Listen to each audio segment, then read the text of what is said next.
Hello mga kalabs! Kumusta po kayo? Maaga po pala kaming gumising kaninang umaga. Pagkagising nga po namin, eto't inabot na nga din po namin kay mama yung letter na ginawa namin para sa kanya.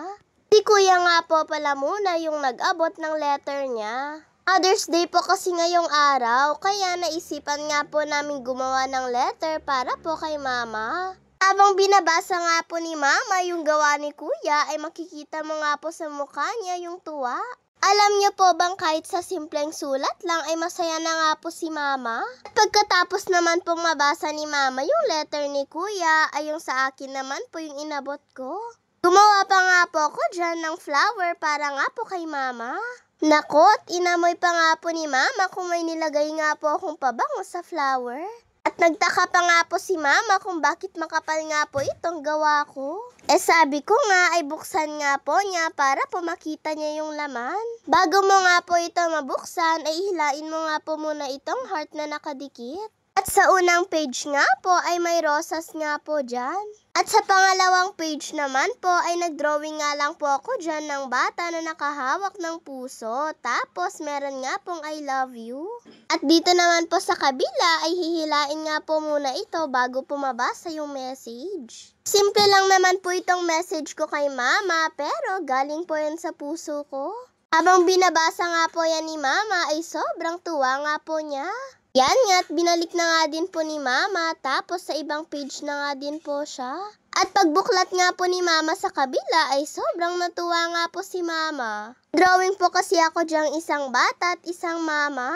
At kapag hihilain mo nga po dyan yung nasa dulo ay lalapit nga po ako kay mama at iaabot etong rosas. Natutuwa nga din po ako kapag po nakikita ko si mama na natutuwa habang binabasa niya nga po itong letter ko sa kanya.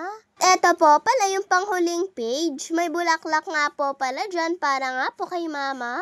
At syempre may sulat din. Sa kabila naman, eto't nag-hug nga po kaming dalawa ni mama. At may message nga din po. Kahit simple nga lang po itong regalo namin kay mama, mas gusto niya naman daw po yung ganitong regalo. Alam niya daw po kasi na pinaghirapan nga po namin itong dalawa ni kuya. Pagkagising nga po ni papa ay may regalo nga din daw po siyang ibibigay kay mama. Tignan niya naman at etong heart finger nga po yung regalo ni papa kay mama, kaya tuwang-tuwa nga po si mama sa kanya. Kahit wala nga daw pong regalo si papa kay mama, ang importante ay safe nga daw po palagi si papa. At yun na daw po yung pinakamalaking regalo ni papa kay mama. At dahil magsisimba nga po kami ngayong araw, eto't nakabihis na nga din po ako. Medyo maaga nga po kami talagang gumising dyan dahil magsisimba nga po kami. Sa aming apat ay ako na nga din po yung naunang maligo. Habang sila mama at papa ay nagkakape pa nga po. Eto, tapos na nga din po kaming maligo at hinihintay na nga lang po namin dyan si papa. Magko-commute po pala kaming dalawa ni mama habang si papa at kuya naman po ay magmumotor. Eto nga at lumabas na nga din po kami ni mama sa kalsada para nga po makapag-abang na nga din po ng sasakyan. Paglabas nga po namin maya-maya ay may tricycle na nga po. At hindi na nga po kami masyadong nag-intay ng matagal. Lumipat nga lang po ako dyan ng pwesto sa tricy dahil si Lola na nga din po yung pinaupo ko sa pwesto ko. Ayan nga at bumaba na nga din po kami sa tricy dahil nakarating na nga din po kami dito sa simbahan. At sa wakas ay tapos na nga din po yung misa mga kalabs. Bago po pala kami umuwi, sabi nga po ni mama ay punta nga daw po muna kami sa likod ng simbahan. Medyo matagal na rin daw po kasi hindi nakakapunta si mama dito. Presko nga po kasi dito dahil katabi nga lang din po ito ng Cagayan River. At syempre para makapag-picture na nga din po. Napakaganda nga po dito sa likod ng simbahan mga kalabs dahil Calvary Hills nga po ito. Pagkatapos po pala naming mag-stay dito ng ilang minuto, sabi nga po ni mama ay alis na nga din daw po kami. Tignan niyo nga po yung Cagayan River mga kalabs. Kitang-kita nga po talaga dito. Eto At palabas na nga din po pala kami. Binigay na nga din po pala sa amin ni Mama yung payong para dalawa nga daw po kami ni Kuya na gumamit. Bago po pala kami umalis, sabi nga po ni Mama ay magmerienda nga daw po muna kami. Wala din po kasi kaming almusal bago umalis Pag uwi, magluluto pa nga po si Mama. Eto nga't inaabutan nga po ako ni Mama ng lumpiang gulay.